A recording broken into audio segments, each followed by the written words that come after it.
70.000 almas desaparecieron en apenas 72 horas. No fue por la espada de un ejército invasor, no fue por hambruna que devorara las cosechas, no fue por epidemia alguna como las que conocemos en los registros históricos. Fue algo que se propagó como un viento invisible a través del antiguo reino de Judá, desde las montañas del norte hasta los desiertos del sur, dejando familias enteras tendidas en el polvo entre el amanecer y el ocaso de un mismo día. Lo más perturbador de todo, lo que aterraba a los sobrevivientes más que la muerte misma, era la ausencia total de advertencia. No había síntomas que precedieran al final. Las víctimas se despertaban aparentemente saludables y antes de que el sol alcanzara su punto más alto, ya estaban inmóviles. Imagina despertar en una ciudad fortificada y descubrir que tu vecino más cercano, el hombre con quien compartiste pan la noche anterior, ahora yace sin vida en el umbral de su propia morada, sin fiebre que lo hubiera consumido, sin tos que lo hubiera debilitado, sin heridas visibles que explicaran su partida, solo la muerte súbita e inexplicable. Al día siguiente, 10 casas más en tu misma calle guardan el mismo silencio sepulcral. Al tercer día, la verdad se vuelve inescapable. No hay lugar donde correr, porque mensajeros llegan desde todas las direcciones trayendo noticias idénticas de horror. Lo mismo está sucediendo en Beerseba, en el extremo meridional del territorio. Lo mismo en Dan, en la frontera septentrional, a más de 200 kilómetros de distancia. En cada aldea, en cada asentamiento, entre cada colina y cada valle, la muerte está cosechando sin discriminación. 70.000 vidas perdidas en 72 horas a través de un territorio del tamaño de una provincia moderna. Esto no es leyenda, no es mito religioso exagerado. Esto sucedió realmente alrededor del año 1000 a.C., durante el reinado del rey David. Y los registros bíblicos revelan algo aún más inquietante que la catástrofe misma. Todo comenzó por causa de una decisión administrativa que parecía simple, casi trivial. Un censo de población, un conteo de guerreros, una medida que cualquier gobernante moderno consideraría rutinaria. Pero en el antiguo Israel, esta decisión desencadenaría una cascada de eventos que transformaría la historia de una nación entera. Imagina una mañana ordinaria en Jerusalén alrededor del año 1000 a.C. El sol se eleva sobre las colinas de Judea, tiñendo de oro las piedras calcáreas de la ciudad. Los comerciantes comienzan a desplegar sus mercancías en los mercados. Las mujeres salen de sus casas para llenar sus cántaros en las fuentes públicas. Los niños corren entre las casas de piedra que dominan el paisaje urbano, sus voces resonando en las callejuelas estrechas. Todo parece absolutamente normal, como cualquier otro día en la vida de una ciudad próspera. Hasta que alguien hace el primer descubrimiento terrible. Un hombre joven, aparentemente en plena salud, yace inmóvil en la puerta de su propia casa. No hay sangre manchando la piedra, no hay heridas visibles en su cuerpo, no hay signos de lucha o violencia. Simplemente está muerto y su muerte no tiene explicación aparente. Pero no está solo. En las primeras horas de esa mañana, en diferentes puntos de la ciudad, otros descubrimientos idénticos comienzan a hacerse. Vecinos que estaban completamente vivos la noche anterior, que compartieron comidas con sus familias, que se retiraron a dormir sin síntoma alguno de enfermedad, ahora yacen sin vida. Algunos dentro de sus casas, en sus lechos, otros en las calles, como si hubieran caído en medio de algún viaje. El pánico se propaga más rápido que cualquier mensajero podría correr a caballo. Los gritos comienzan a resonar a través de las bielas estrechas de la ciudad. Las mujeres lloran sobre los cuerpos de sus esposos e hijos. Los guerreros experimentados, hombres que habían enfrentado a los filisteos en combate cuerpo a cuerpo, que habían probado sus armas en batalla, se encuentran completamente paralizados ante un enemigo que no pueden ver, que no pueden combatir, que no pueden comprender. ¿Cómo luchas contra algo invisible? ¿Cómo levantas tu espada contra una fuerza que no tiene forma, que no tiene rostro, que no tiene punto débil donde dirigir tu lanza? El olor comienza a dominar la ciudad con una rapidez aterradora. Ese aroma característico de la descomposición, dulce y nauseabundo al mismo tiempo, que se adhiere a la ropa, que se clava en la garganta, que no se puede escapar sin importar cuánto incienso quemes. En una sociedad sin refrigeración, sin los métodos químicos modernos de preservación, los cuerpos comienzan a deteriorarse bajo el sol implacable del Oriente Medio en cuestión de horas. Y hay muchos cuerpos, demasiados cuerpos. Lo que hace único este evento en toda la historia registrada es su indiscriminación absoluta. La muerte no elige por pureza de sangre, no respeta el estatus social, no considera la condición física de sus víctimas. Crianzas y ancianos caen con la misma rapidez. Comerciantes ricos y siervos pobres, soldados en plena forma física y mujeres embarazadas, sacerdotes y gente común. Todos caen de la misma manera súbita e inexplicable, como si un interruptor invisible desconectara la vida instantáneamente. Algunos moradores, presa del pánico absoluto, intentan huir. Reúnen sus posesiones más esenciales, despiertan a sus familias en medio de la noche y corren hacia las puertas de la ciudad, convencidos de que el problema está confinado dentro de los muros de Jerusalén. Creen que si pueden llegar a las aldeas cercanas, a los campos abiertos, estarán a salvo, pero entonces llegan los mensajeros, primero uno, luego varios, luego docenas, todos trayendo noticias devastadoras desde diferentes direcciones. Beerseba, la ciudad más meridional del territorio israelita, a casi 80 kilómetros de distancia, está bajo el mismo ataque invisible. Dan, en la frontera septentrional, a más de 200 kilómetros, envía palabra de cientos de muertos. Aldeas y asentamientos entre estos extremos reportan el mismo fenómeno aterrorizante. De repente, la verdad se vuelve cristalina para los sobrevivientes. No existe lugar seguro. Sea lo que sea que está matando al pueblo de Israel, no está confinado a una ciudad o región. Está en todas partes, simultáneamente. Es como si una mano invisible estuviera barriendo el territorio entero, sin dejar rincón sin tocar. Al mediodía de ese primer día, la vida normal en Israel simplemente se detiene. Los mercados quedan vacíos. Las calles se convierten en desiertos. Las familias se trancaban dentro de sus casas, como si las paredes de piedra pudieran detener una fuerza que ya ha demostrado atravesar cualquier barrera física. Las mujeres cubren sus rostros con telas empapadas en perfumes y aceites aromáticos, un intento desesperado de bloquear el olor creciente de los muertos. Los hombres oran en voz alta, hacen votos, prometen ofrendas al Señor. Los sacerdotes levitas corren hacia el tabernáculo para ofrecer sacrificios de emergencia. Corderos, bueyes, ofrendas de grano, todo el repertorio de rituales prescritos por la ley de Moisés para la expiación de pecados. Pero nada cambia, nada detiene la muerte.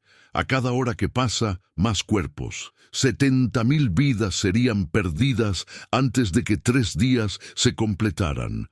Pero en ese primer amanecer, los sobrevivientes no sabían esto. No sabían cuánto tiempo duraría la devastación. No sabían la causa de lo que estaba sucediendo. Y tal vez, lo más aterrador de todo, no sabían quién sería el próximo. No sabían si ellos mismos estarían vivos cuando el sol se pusiera. Para entender cómo Israel, el reino más poderoso del Oriente Medio en esa época, llegó a este momento de destrucción casi total, necesitamos retroceder apenas algunos días en el tiempo. Porque la fuerza que estaba diezmando la población no vino de un ejército invasor, no vino de una enfermedad natural que se propagara de persona a persona. Vino como respuesta directa a una decisión tomada por el propio rey David. Apenas unos días antes de que la plaga golpeara a Israel, el reino vivía su apogeo. Las tribus que habían sido esclavas en Egipto ahora dominaban desde Dan hasta Berseba. David era una leyenda viviente, el pastor que había matado a Golias con una piedra, el rey elegido por Dios mismo, comandante de un ejército que parecía invencible. Jerusalén era la capital fortificada, el corazón del poder. La economía florecía con caravanas comerciales y mercados llenos de vida. El pueblo se sentía intocable, protegido por la posesión del Arca de la Alianza y por sus victorias militares constantes. Pero por debajo de la prosperidad crecía algo peligroso: el orgullo, una confianza excesiva en el poder humano, una tendencia a olvidar que toda la grandeza venía de Dios, no de los hombres. Fue en este contexto de prosperidad y orgullo creciente que David tomó una decisión que cambiaría todo. Ordenó un censo militar. Quería saber exactamente cuántos guerreros podía movilizar. Quería números precisos, estadísticas de poder. Su general Joab, un hombre experimentado que había visto muchas campañas, le advirtió: «Contar al pueblo de esta manera», le dijo, «es tratarlos como propiedad del rey, no como pueblo de Dios. Es un acto de orgullo, no de fe». Pero David insistió. Pasaron 9 meses. Los escribas y contadores viajaron por todo el territorio, registrando cada guerrero disponible. Cuando finalmente presentaron los números, eran impresionantes. Más de 1 millón de hombres capaces de portar armas. Un ejército que rivalizaba con cualquier potencia militar del mundo antiguo. Pero cuando David recibió esos números, algo cambió en él. El peso de la culpa lo golpeó como una ola. Percibió que había confiado en sí mismo, en su propio poder, en los números. Había olvidado que la verdadera fuerza venía de Dios, no de los hombres. Se dio cuenta de que había cometido un error grave. El profeta Gad fue enviado a David con un mensaje. Dios ofrecía 3 opciones de castigo. Podía haber 7 años de hambruna en la tierra. Podía haber 3 meses de guerra con sus enemigos persiguiendo a Israel. O podía haber 3 días de peste, con la muerte barriendo el territorio. David tuvo que elegir. Eligió la peste. «Prefiero caer en las manos de Dios», dijo, «que en las manos de los hombres». Tal vez pensaba que Dios sería más misericordioso. Tal vez creía que 3 días eran mejores que 7 años de hambruna. Pero lo que sucedió en esos 3 días superaría sus peores pesadillas. En apenas 3 días, 70.000 personas morirían. La primera víctima cayó antes del mediodía del primer día. Luego vinieron cientos, luego miles, y nadie podía entender el patrón, porque no había patrón alguno. La muerte era completamente aleatoria.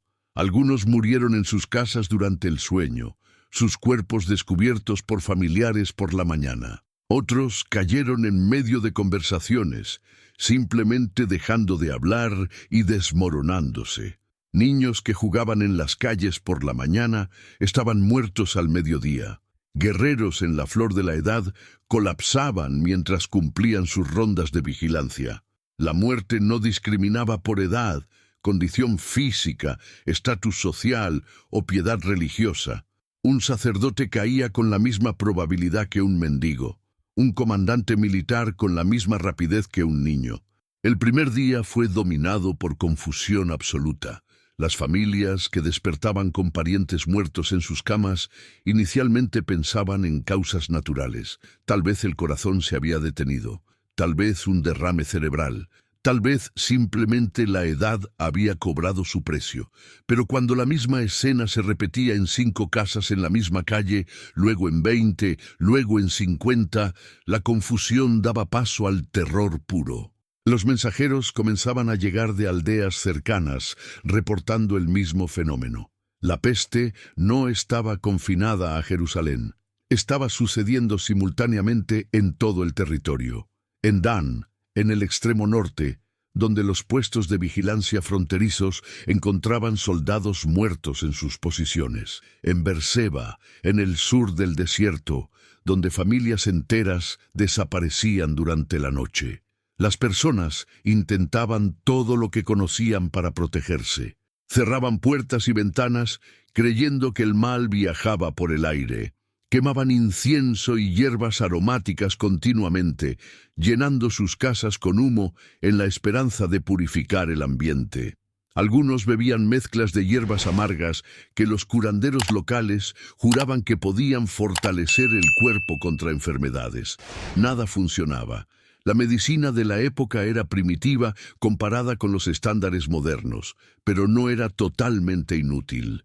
Los curanderos israelitas conocían plantas medicinales que realmente ayudaban con fiebres, infecciones y problemas digestivos. Sabían hacer cataplasmas para heridas. Conocían técnicas básicas de higiene que prevenían enfermedades. Pero todo esto presupone síntomas identificables, una progresión predecible, tiempo para aplicar tratamientos. La peste de David no ofrecía ninguna de estas cosas. Las víctimas estaban saludables y luego estaban muertas. No había etapa intermedia. No había tiempo para aplicar remedios. Era como si un interruptor invisible desconectara la vida instantáneamente. El segundo día trajo algo aún más perturbador que la muerte misma. Trajo el colapso de los lazos sociales que mantenían la sociedad funcionando. Israel era una cultura basada en obligaciones mutuas, en responsabilidades familiares y tribales rigurosamente definidas. Cuidabas a tus parientes, enterrabas a tus muertos con rituales apropiados, ofrecías hospitalidad a los extranjeros. Estas no eran simplemente tradiciones, eran mandamientos con el peso de la ley divina. Pero cuando la muerte comenzó a caer sin aviso, sin patrón, sin posibilidad de prevención, estas obligaciones sagradas comenzaron a desmoronarse.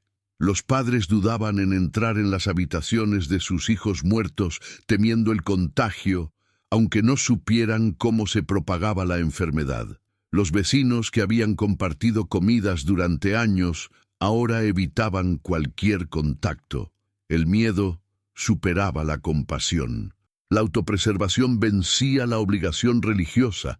En el tabernáculo en Gibeón, los sacerdotes levitas trabajaban sin parar, ofreciendo sacrificios, corderos, bueyes, ofrendas de grano, todo el repertorio de rituales prescritos por la ley de Moisés para la expiación de pecados. Pero los sacrificios no detenían la muerte, las oraciones no traían respuesta. El silencio de Dios era ensordecedor, y esto creaba un tipo de terror diferente.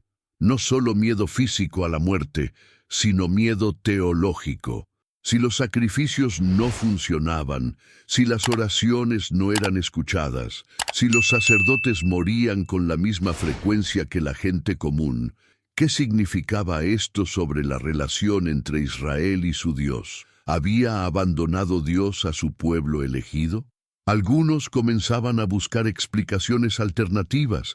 Tal vez había pecados ocultos en la comunidad que traían juicio colectivo. Tal vez objetos robados de los cananeos estaban escondidos en alguna casa, contaminando toda la ciudad, como en el caso de Acán en Jericó. Las viejas sospechas resurgían. Las acusaciones comenzaban a volar. La búsqueda de chivos expiatorios siempre se intensifica cuando el sufrimiento no tiene explicación clara. Al final del segundo día, con el número de muertos ya superando los 40.000, una comprensión terrible comenzaba a establecerse entre los sobrevivientes. No había escape posible. No había cura disponible. No había ritual que funcionara. Todo lo que quedaba era esperar y ver si estarías vivo en la mañana siguiente. Pero mientras las personas comunes lidiaban con terror y desesperación, David estaba a punto de tener una visión que cambiaría todo. En el tercer día, David tuvo una visión que pocos mortales experimentan y sobreviven. Vio al ángel del Señor parado entre la tierra y el cielo con una espada desenvainada extendida sobre Jerusalén. La Biblia registra que David inmediatamente se postró, hizo una oferta desesperada. Fui yo quien pequé, fui yo quien cometí iniquidad, pero estas ovejas, ¿qué hicieron? Que tu mano caiga sobre mí y sobre mi casa, pero no sobre tu pueblo. El profeta Gad trajo instrucciones inmediatas. Sube hasta la era de Araúna, el Jebuseo, y construye un altar allí. David obedeció instantáneamente. Cuando llegó, Araúna se ofreció a darle todo gratuitamente. La era, los bueyes para el sacrificio, incluso la madera. Pero David rechazó la oferta. No ofreceré al Señor algo que no me costó nada. Compró todo por 50 siclos de plata, construyó el altar, ofreció holocaustos y ofrendas de paz. Y la peste cesó inmediatamente. El ángel guardó su espada. 70.000 habían muerto, pero Jerusalén fue perdonada en el último momento. Ahora venía el problema que nadie había planeado enfrentar. 70.000 cuerpos necesitaban ser enterrados rápidamente bajo el sol abrasador del Oriente Medio. La ley de Moisés era explícita. Los cuerpos debían ser sepultados antes de la puesta del sol del mismo día de la muerte. Un cadáver sin sepultar tornaba la tierra impura. Pero con decenas de miles de muertos, en apenas 3 días, seguir el ritual tradicional era físicamente imposible. En circunstancias normales, cada familia lavaría el cuerpo del difunto con agua y especias aromáticas. Lo envolverían en lino limpio, lo colocarían en una cámara funeraria familiar excavada en la roca, frecuentemente reutilizando tumbas de generaciones anteriores. El proceso completo requería horas y al menos 5 o 6 personas, pero no había tiempo. No había lino suficiente en todo el reino, no había cámaras funerarias suficientes, y muchas familias enteras habían sido eliminadas sin dejar a nadie vivo para realizar los ritos. La solución fue brutal por necesidad absoluta. Se cavaron balas comunes apresuradamente fuera de los muros de cada ciudad, no las tumbas cuidadosamente preparadas que la tradición demandaba, sino trincheras largas y profundas, donde decenas de cuerpos eran depositados lado a lado, a veces apilados cuando el número superaba el espacio disponible. Los cuerpos eran envueltos rápidamente en cualquier tela disponible. No había tiempo para lavar, ungir con aceites aromáticos caros o seguir los extensos rituales de luto prescritos por la tradición. Equipos formados por los jóvenes y fuertes que sobrevivieron trabajaban en turnos continuos, día y noche, cargando a los muertos fuera de las ciudades. El olor debe haber sido absolutamente insoportable. Incluso con incienso quemándose constantemente en las calles, incluso con paños empapados en aceites aromáticos, cubriendo los rostros de los que trabajaban en los entierros, el olor de la descomposición en masa permeaba todo. Ese olor permanecería en la ropa, en la piel, en la memoria de los sobrevivientes por el resto de sus vidas. Algunos historiadores estiman que en Jerusalén sola, probablemente 3 a 5.000 personas murieron. Para una ciudad con tal vez 20.000 habitantes, esto significa que 1 de cada 4 o 5 personas desapareció en 3 días. Multiplica eso por cientos de aldeas y ciudades a través del territorio y comienzas a comprender la escala de la catástrofe demográfica. Pero los números, por más devastadores que sean, no capturan el impacto psicológico duradero. Israel nunca volvería a ser el mismo. La confianza que había permeado la sociedad antes de la peste fue reemplazada por una conciencia aguda de la fragilidad humana. Las victorias militares que habían parecido probar el favor divino automático, ahora eran vistas con más humildad. La presunción que había crecido durante años de éxito fue quemada en 3 días de juicio. La era que David compró de Araúna se convertiría en el lugar más sagrado del judaísmo.